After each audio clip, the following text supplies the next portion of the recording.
before you get to the boat ramp, make sure your boat is fully ready to be launched off the trailer. That way you won't hold up any other boaters in the area. First, we're going to take off our transom straps. To do this, you're going to lift up on the ratchet, pull up, and take it off the latch. Again, lift up on the ratchet, all the way down. You do not want any slack on these ratchets.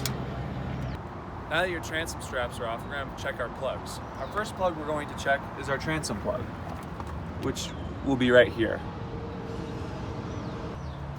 Next, we're going to check our T-bar plug.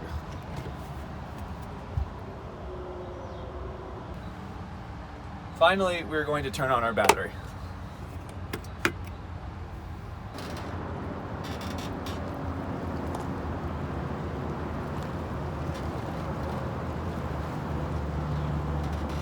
Now, every boat ramp is different. A general rule of thumb is about 2 inches above the fenders.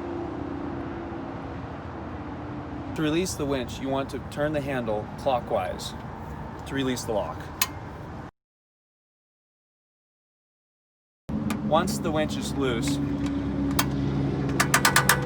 can take it off the bow eye, and now your boat is free from the trailer.